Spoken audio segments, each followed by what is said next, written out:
Oh, would you like to hear a story? I will tell it to you as it was told to me. Many, many winters ago, I was fasting and praying in a sacred place. I was asking the Creator to help me walk down the good red road, to live my life centered in the great circle of life, to take only what I needed, to use all that I took, and to be grateful and thankful to the Creator for all that I have. A coyote came to me, and he said, my brother, listen to me, I have a story to tell you. He went on to tell me that many, many winters ago, and many, many summers past, further back than the memories of even the oldest grandfathers, this land that we now live in was once a paradise. And in that paradise lived many, many peoples. There were the green peoples, the four-leggeds, the flyers that flew in the air, and the swimmers that swam in the waters, and the little creepy crawly things that crawled all along the earth. And there were the native peoples, and they all lived together in harmony.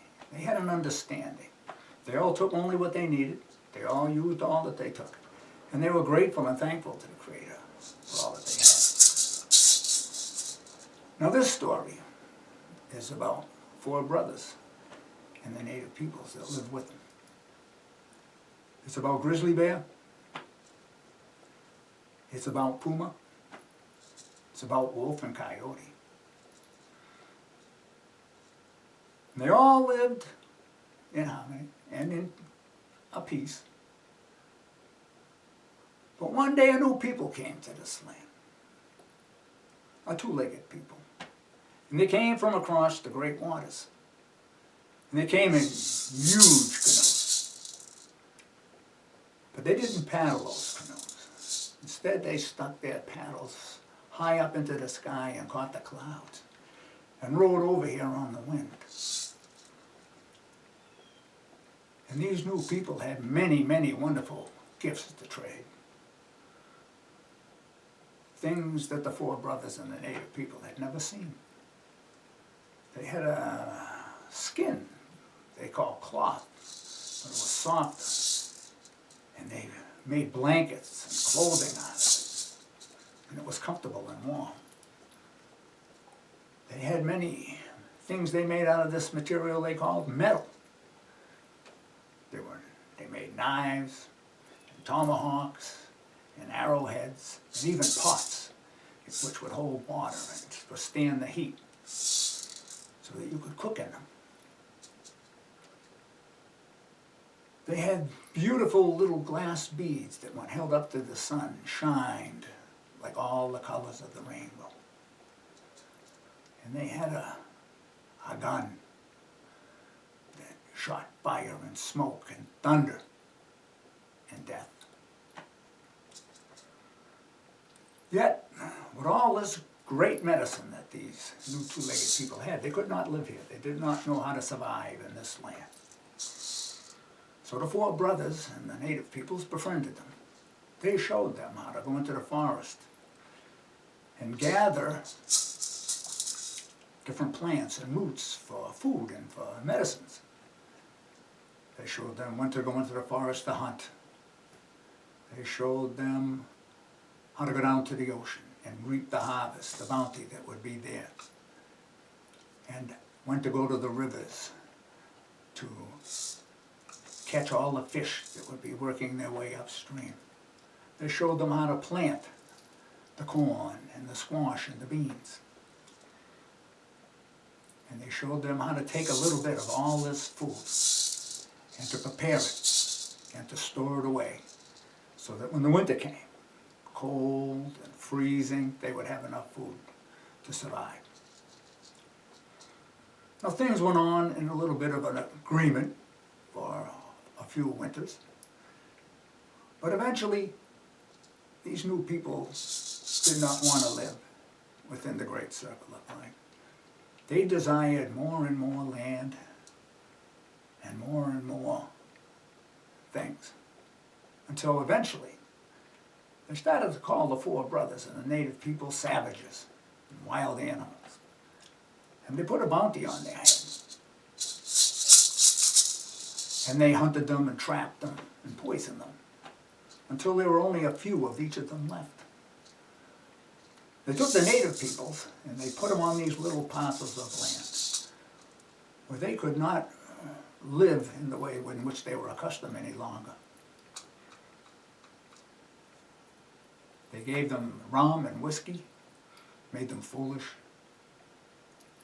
and they lost their spirit. When Grizzly Bear saw this, he became very unnerved and decided he was going to leave, and he went north and west.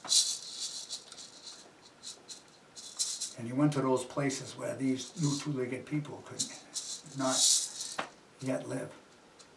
Some went so far north they turned white, and they still live there to this day. Puma too, he decided that he was no longer going to live among these people. And he went down to the south and to the southwest and preferred living among alligators and snakes and lizards than to remain neighbors to these people any longer. And Wolf went north. He went north up to grandmother's land, the cold and the snow. And he still lives there where his lament, "Hoo!" still signifies true wilderness. Now Coyote's heart was torn. He did not want to leave this land. This land was the land of his ancestors. His grandfathers and mothers were all, their bones were buried here. But he too, fearing these new two-leggeds left, he followed Wolf north to grandmother's land. And he stayed there many, many winters and many, many summers passed. But with each passing one, his heart became heavier and heavier with homesickness. And finally his desire to return home became so great that he devised a plan. One day he sent Big Brother Wolf off on an errand. And while he was gone, he had relations with his wife. And when the children were born, they were bigger and stronger. Yet they still had the cunning of Coyote. And when they were old enough, he took them and he started south on his journey to return to his ancestral land. He traveled that night under the light of Grandmother Moon, stealthily through the woods, in the fields, and the marshes. But every spring he would stop. He would have more children, raise them. He would teach them how to live in the great circle of life, to take only what they need, to use all that they took, and to be grateful to the Creator for all that they had. When they were old enough, he would leave and he would start again, heading south, always heading home to the land of his ancestors, to where he knew his heart really belonged. And many, many springs passed, and many, many winters, and each one spring he's leaving more children, pressing on, until finally, after many, many such springs, he had arrived. He had arrived home to the land of his ancestors. And a brief moment of joy overcame him. But as he looked around, he noticed things were not the same.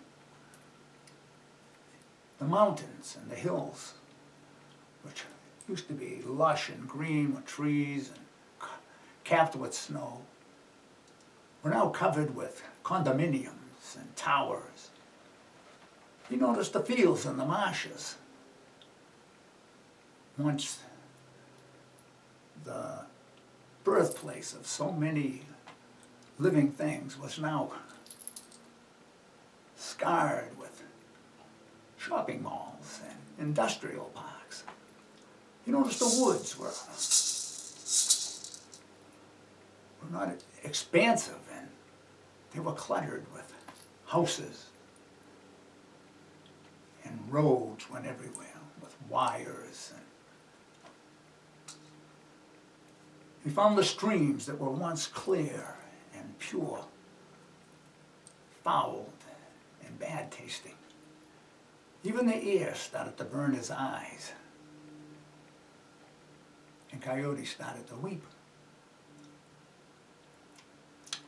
And as his tears fell to the ground, the Earth Mother felt them. And she cried out to comfort Coyote. My son, please do not weep. For it is so good to feel your paws here on my bosom again. And rejoice, Coyote, rejoice, because you still live in the great circle of life. And most importantly of all, you teach these things to your children.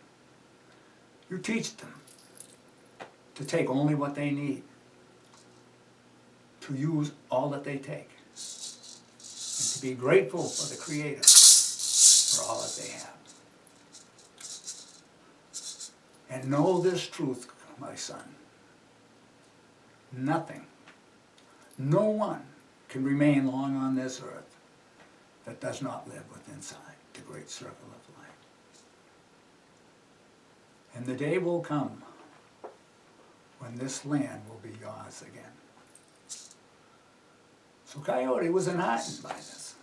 And so now, you'll find Coyote around. He hunts in the fields and the marshes around the industrial parks and shopping malls. You can see him running through the woods by the houses and yards. He builds his dens in the center strips and in the clover leaves of highways and raises his young.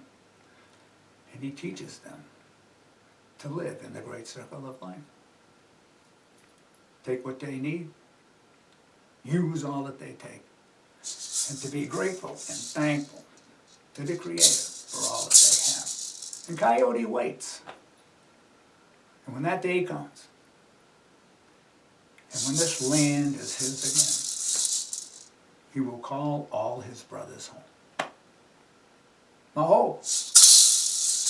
That's how it was told to me. That's how it will come to be.